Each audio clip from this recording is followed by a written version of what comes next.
Hi guys, welcome to episode 13 of QuaranTUBE with Dr. Z. Today is our second interleaved math lesson, and I'm continuing from yesterday's work of division of fractions. So that's why it says division of fractions continued. So today I'm going to walk us back to just the basics of solving division of fractions when the two fractions are mixed numbers. Okay, so I'm gonna go over it step by step. All right, so if our problem asks 4 2/9 divided by 1 1/3, the first step you're going to do to solve this problem is you are going to convert the mixed number to a fraction greater than 1, meaning both of these fractions are mixed numbers, so both need to be converted into a fraction greater than 1. So this one says 4 2/9. Remember, the procedure is multiply, then add. Okay, so if we multiply these two numbers, 4 times 9, that's 36, plus 2 is going to be 38, and the denominator stays the same. Same with 1 1/3. 1 times 3 is 3, plus 1 is 4, and the denominator stays the same, so that's going to be 4/3. That's step 1. Step 2 then is to multiply the first fraction, which is now 38/9, with the reciprocal of the second fraction. Remember, the second fraction was 4/3, but the reciprocal is going to be 3/4. Remember, the reciprocal means to flip the numerator and the denominator. So if we flip 4/3, then that is going to become 3/4. So here, notice I put 38/9 times 3/4. Step 3. You are either going to multiply across or use cross simplification. So if you were to multiply across, all you do is 38 times 3 and 9 times 4, and then you get a pretty decent sized numerator and then your denominator of 36. However, I didn't really feel like multiplying 38 times 3 and then having to figure out how many 36s fit into that, so I decided to use cross simplification. So here, when you're using cross simplification, you're going to have to know your factors. And so here, when we look at it using these two fractions, we're going to look at the diagonal fraction.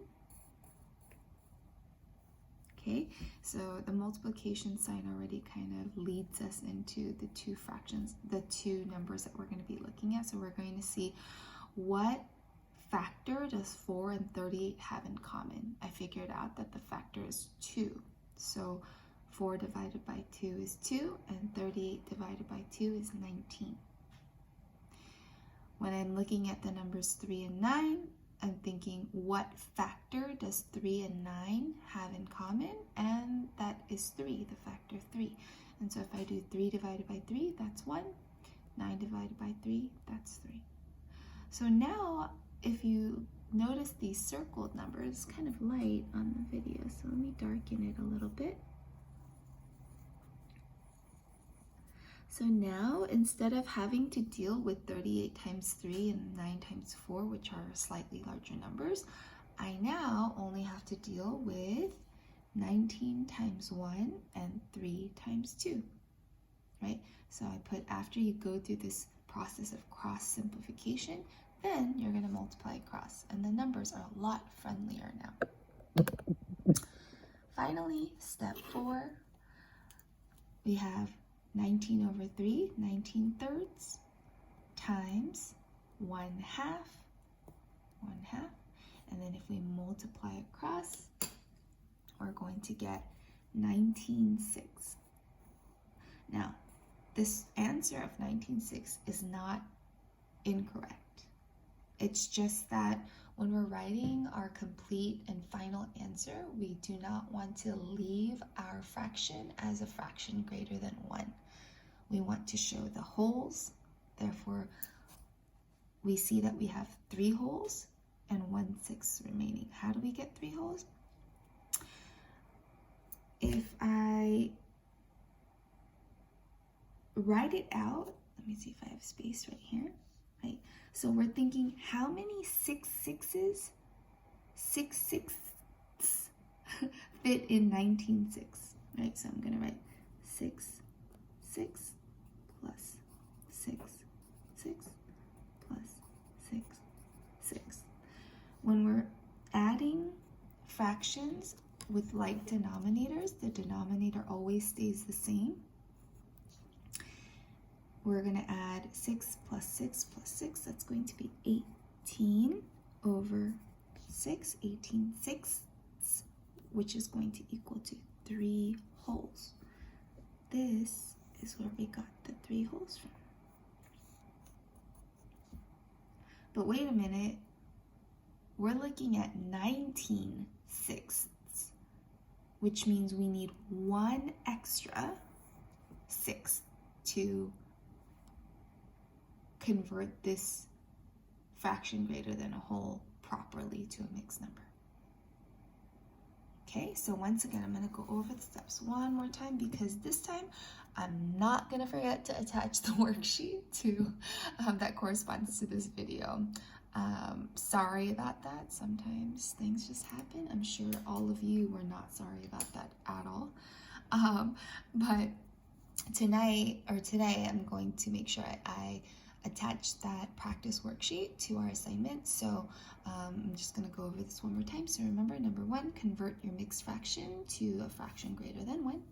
Step 2, multiply the first fraction with the reciprocal of the second fraction. Sometimes I see students doing the reciprocal of both fractions, and that's not going to work. So make sure you remember, let me just underline second fraction, just to emphasize that you're only doing the reciprocal of the second fraction, which is what we did here. Third, you're either going to multiply across or use cross simplification.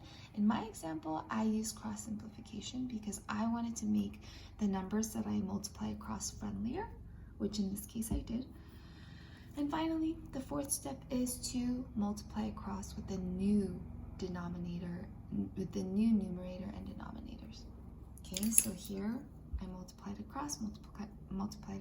If by chance you get an answer that is a fraction greater than a whole, then make sure you convert that fraction greater than a whole back into a mixed number, which is actually how we started out, right? We started out with 2 mixed numbers. And so our final answer is going to be a mixed number. Down here, I showed you how we got 3 wholes, right? We're trying to think how many 6 sixths fit into 19/6. We discovered that 18/6 is equal to 3 wholes, but we're dealing with 19/6, so we needed 1 extra sixth to make this conversion complete. All right, I hope this was a good review. I'm hoping that a lot of you will think that's super easy, we already learned it, because you're right, we did learn it. And that's why this is called interleaved math, because we're going back and reviewing the standards that we had covered from the beginning of the school year. All right, okay, that was episode 13 of QuaranTUBE with Dr. Z. That was short and sweet. I hope you guys have a wonderful day. I miss you all, and I will talk to you soon. Bye.